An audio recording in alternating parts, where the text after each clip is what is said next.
We are doing top five. We're each going to do from five down to one. We're going to ping pong back and forth, and then we can discuss, ask some questions, why it was inspirational, etc.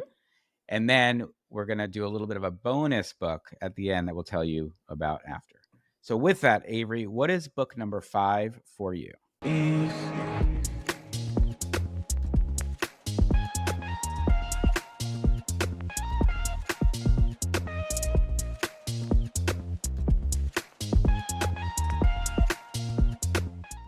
Avery, this is Sam. So nice to see you.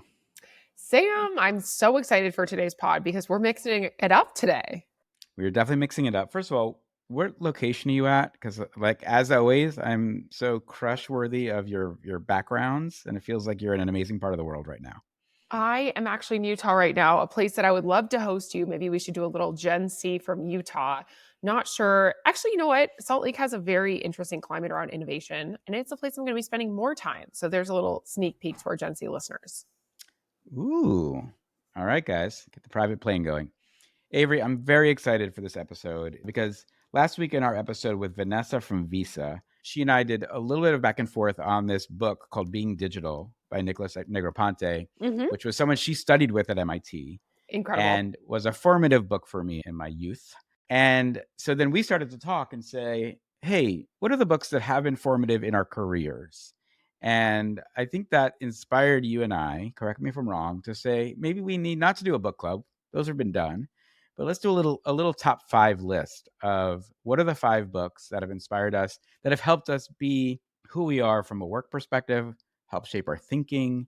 And that could be on marketing, on innovation and technology. And I think the audience might benefit from just what are the things that inspire us. So let me know if you're ready to get into this. And do you have any thoughts as we start? I love a book club. I'm a member of a few different book clubs. And I also am always curious what people are reading. I personally read a heavy mix of like business books and podcasts and like historical fiction. I'm that person. I'm that girly. I love novels, like tear through them, like summer reads type of vibes. I've always got like one or two of those cooking. And then I, do a couple of nonfictions per month to keep myself sharp and hear what other people are thinking. So I can't wait to hear yours. And I'm curious if we have some of the same top books. So I'll go ahead and start. Well, hold on. Before you start, just so everyone knows our format here. We are doing top 5. We're each going to do from 5 down to 1. We're going to ping pong back and forth. And then we can discuss, ask some questions, why it was inspirational, etc. And then we're going to do a little bit of a bonus book at the end that we'll tell you about after. So with that, Avery, what is book number 5 for you? Okay, so my 5th book is one that has nothing to do with innovation or marketing in a direct sense, but everything to do with the way that humans communicate. And that is Smart Brevity. So Smart Brevity is a book that has hugely helped me and my teams with our communication style over the years. It's something that I picked up as a way to get sharper on how to communicate. It's written by the guys who founded Axios, and they had a very clear and concise way of communicating that they refer to as Smart Brevity and an accompanying methodology. One that I absolutely love, I recommend to everyone because ultimately you have to be able to communicate big ideas in a quick, clear way, especially when you're working with executives. And, the exercise that they challenge people to do is just cut out every unnecessary word. And that's how you get to the point. So that's my number 5. How about you, Sam? Number 5. That's great. First of all, I think that you are so good at that concept. So it really works for you. Just from when we think about how I even ask my questions, I need to get some Smart Brevity in. I've not read it. So clearly I am going to add this to my list. I love it. Okay. Number 5 for me is one that I think probably a good amount of our audience has read. I think I'm almost positive you've read it. And I thought about it from what was one of those books that made so many waves when it came out, but still has legs today. And that is Malcolm Gladwell's Tipping Point. And the reason I thought about this was he covered so many topics early. For example, what makes things sticky? How do we think of psychology and consumer behavior, network effects and tastemakers almost before we had an influencer industry, the power of context. I thought there was so much in this book. Now, I didn't agree with everything he said, but I did think that it changed how people thought about marketing the moment it came out. I love Malcolm Gladwell. That was actually one book that I was going to mention as well. I didn't put that on my list because I thought everyone has read it and everybody knows about that, but I'm a huge Malcolm Gladwell stan. I think I've read all of his books. My husband actually gave me that book, I don't know, a decade ago. It's been out for quite a while, and it Hmm. really changed my thinking. And he continues to put out hit after hit. He's also a really good public speaker. I've seen him a few times live, and he's super impressive. All right, Avery, what is book number 4? Book number 4, you know I'm going to say this one, Day Trading Attention. I'll throw it in the middle mix. Day Trading Attention by Gary Vaynerchuk, an incredible book on how to do social media marketing in 2024 that ultimately drives business results and helps you build relevance. That is a fave, very much the Vayner School of Thought and Methodology, and one that I think everyone who listens to Gen Z should read or listen to. And Avery, Gary has had so many books out. Do you think that this is the kind of book that works best if you've read other books of his and this kind of leads you into the next level of his thinking? Or is it a standalone that anyone can just jump in and read this one? Anyone can jump in and read it. Unlike some of Gary's, and the people who are Gary's fans and read everything he puts out will still have something new to gather from it. But it is very specific to the zeitgeist of the now. It's a book that I think makes a lot of sense in 2024 and 2027. I don't know, that might be outdated because a lot of it's kind of platform specific. There's a lot of examples that are happening like, within the past 6 months or the past year. So now is actually the time to read it. Amazing. What's All your right. 4? Great. Number 4. My 4. All right. So, Avery, one of the ways I think about books from a business perspective is not about I want the bullets of how to. I look Mhm. at how can I get inspiration from people who have been successful and what are the lessons I can take away from that. So, Mhm. number 4 for me is an amazing book called The Fish That Ate the Whale. It's by a guy named Rich Cohen. And Ooh. it is about an entrepreneur named Samuel Zamori, who was a Russian immigrant who literally cornered the market on bananas about 110 years ago and turned that into becoming the CEO of the United Fruit Company, which was the largest fruit company in the world.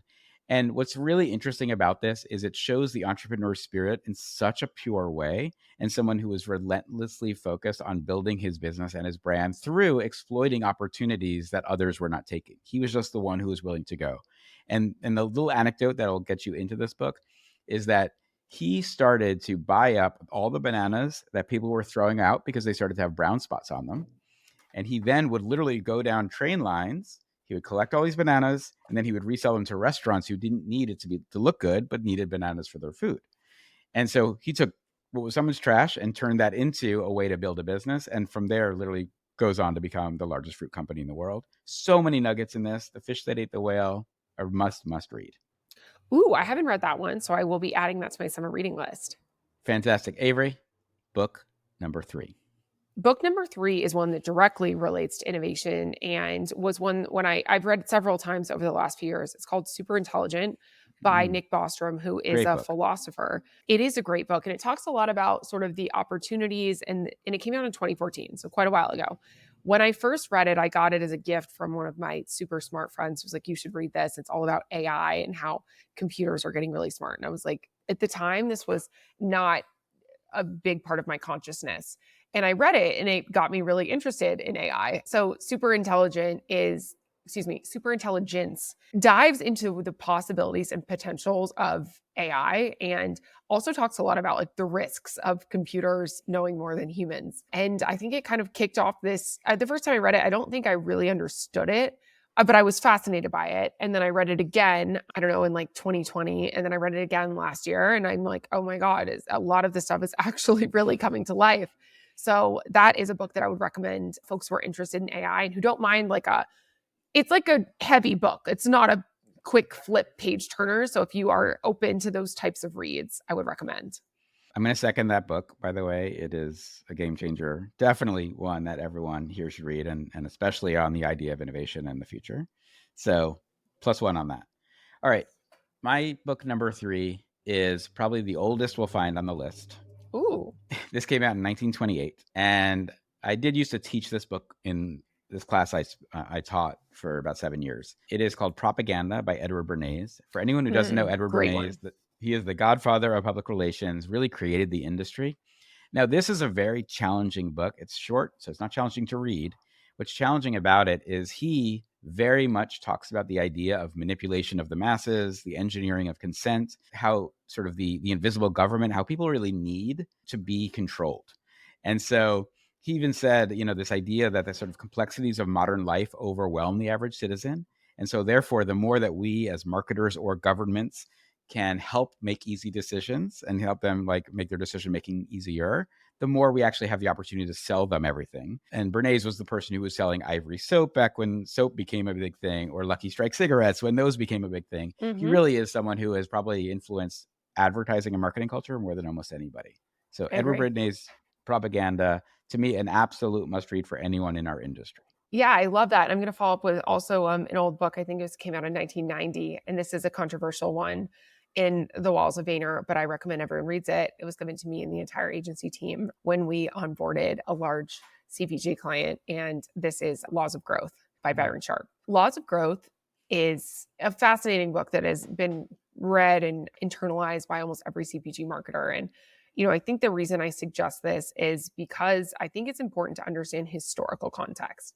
And I almost view this as like 180 degrees different than Day Trading Attention by Gary Vaynerchuk. I think that that was how people used to do it. And it's really important, no matter what you're doing, to understand other people's perspective. It's like, why do they think like this? Why do they have this mindset? Okay, because they're treating this book like the Bible, which talks about the power of like reach and frequency and the advantages of distribution, which in 1990 was a humongous thing. And it's, has a few principles that I think are still remain true, but it's actually something I reread recently, just because from my perspective, that game changed. But so many people are still thinking that this is the way that you grow a company, you grow a business, you grow a brand. I guess my view would be these laws have shifted over time, but this is still incredibly important if you are either within the world of CPG or you're either selling to or working with a lot of these big legacy companies, because this thinking, even if it's not indoctrinated by your day-to-day clients, is indoctrinated in the CEO. Oh, I love that. I must read this book. Thank you for sharing that one. My number 2 goes back to my other one about the Fruit King. But to me, there is no better guide on being an entrepreneur, a brand expert, and an expert marketer than reading Walter Isaacson's biography of Steve Jobs. Ooh, The true. Steve Jobs biography has lesson upon lesson upon lesson in it. It's like the emotional narrative opportunity of storytelling, how to be bold, right? Even the story of the fact that the Super Bowl commercial we all talk about almost didn't run because the board kind of said no. And Lee Clow and Steve Jobs basically were like, we're doing it anyway. And that Mm-hmm. became this most iconic commercial ever. The idea of form and function, desire and scarcity, like Jobs was just so good and so much better than anyone else at this. And I really cannot read that book without getting inspired every single time. I have the physical and I listen to it, and I will continually listen to it on repeat because I'm like, I find nuggets every time. So to me, number 2, Steve Jobs by Walter Isaacson. Avery, number 1, what is your top book right now? This is right now because I literally just finished this book and I actually read it and then I listened to it on audiobook, which is always a sign to me that I'm really interested in something, because I'm like you, I'll go through and find nuggets, find things I didn't catch the first time, especially because to me, like the experience of reading is different than listening. Listening, I'm kind of like active. And I know this is an odd thing to say, but I feel like I actually absorb information better when I'm listening to it versus reading it. And maybe it has to do with like being in motion, but just something to, self-awareness, knowing myself. If I listen to it, I actually remember it more. So this is The Algebra of Wealth by Scott Galloway. Prof G, Yes. he is somebody who many marketers and probably many people in this podcast who are listening to this podcast follow along with. I've gotten to know him at various things over the years, and a big fan of the practical nature of the way that he delivers information. He delivers a lot of information. I'm not referring to his sort of political leanings or, his financial recommendations, but The Algebra of Wealth breaks down a really simple formula for, I think, anyone to understand how to ultimately get to that place of financial freedom, which is a thing that so many Americans and so many people around the world are craving. So I really like The Algebra of Wealth. I would recommend everyone listens to it. Whether or not you agree with every bit of it, he backs it up with tons of data that I think is really interesting. So I'm going to say that's my current number 1. Oh, and let me add one more thing. So Scott is on the board of Ledger. Though he has plenty of, polarized commentary on crypto, he talks about that in the book quite a bit. He is active in this space, and he's very active in the space of innovation. And like kind of a red thread throughout the book is the fact that he launched several of these e-commerce companies, and some went well, some didn't go well. And he talks about that very candidly. But he, I would say, is an internet pioneer. Yes, I'm a big fan of Scott Galloway for a lot of the things that he talks about, and I also think all the things he gets wrong are also really interesting. We should try to get him to come on the show. I don't know if he We would, should. but I think that he would be great, especially to have him talk through the lens of what we cover. I think could be really, really exciting. That's a great one. Before I go to my number one, I do want to ask you, because I also have been noticing my own brain listening more than reading these days. I kind of do half and half. And my only problem is note taking is really hard for me when I listen. Hmm, There's things I want, and I then I end agree. up taking out my phone and I'm like doing something on a notepad.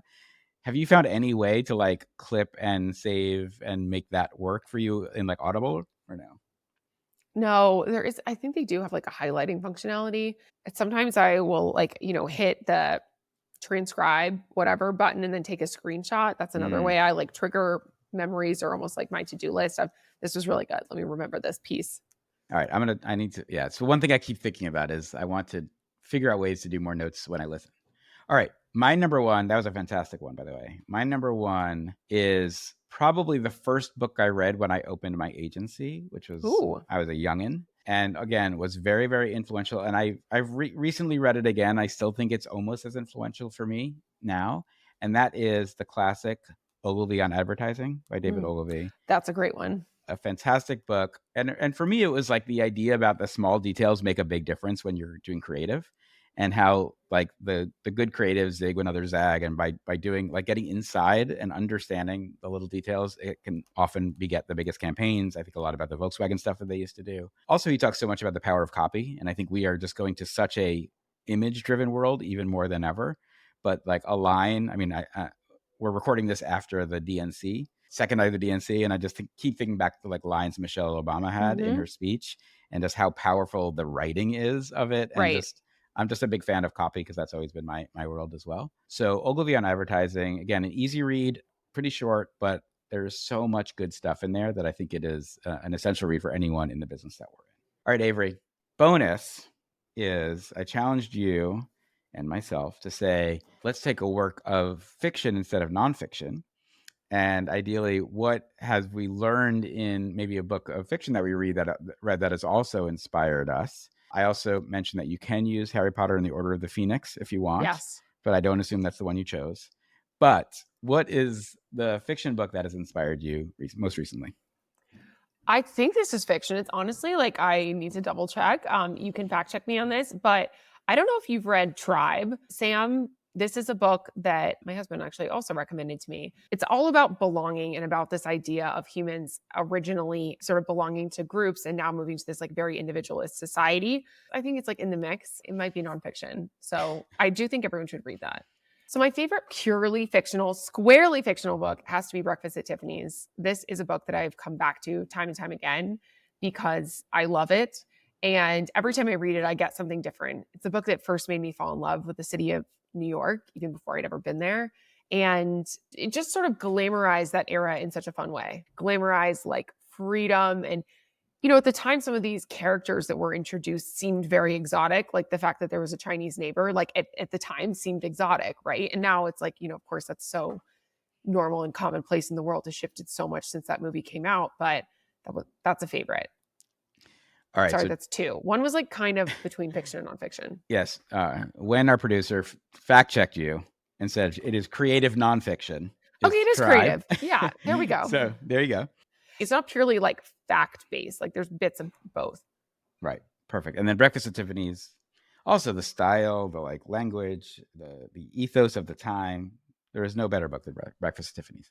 My final bonus book, nonfiction, is actually a trilogy. So I'm also breaking the rules. But I'm a firm believer that science fiction inspires science fact.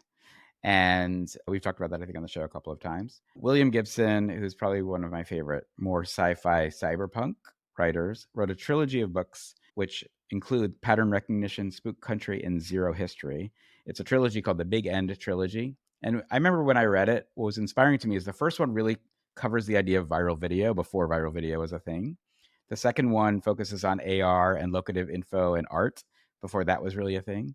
And then the third one was the cultural power of fashion, but all as part of these kind of mystery books. And I remember reading every one of them and saying, I wish I could do this with my creativity. So if anyone has not read William Gibson, any of those books, start with Pattern Recognition. It is a fantastic sort of sci-fi-ish journey, but there is so much like marketing in it. The main character is a marketing consultant, so you can kind of take what you will out of it. But William Gibson, to me, is one of those pioneer, him and Neil Stephenson, probably those pioneer writers who their visions of sci-fi overlay so well on our science reality of today. Well, Avery, so it's such a fun episode. Clearly, we're both so well read, We're both and nerdy, Sam. we're both definitely nerdy. I encourage you guys to watch this on YouTube versus listen to it, only because we're going to put up some covers. You'll be able to see the cover art. But I thought this was a fun little episode to do. So thank you for indulging. This was super fun, Sam. Thank you. I'm going to go read The Fish That Ate the Whale right now. All right. I expect a book report by next Gen C. All right, friends. Thank you for listening. We will see you next week. See you next time, Gen C. Peace.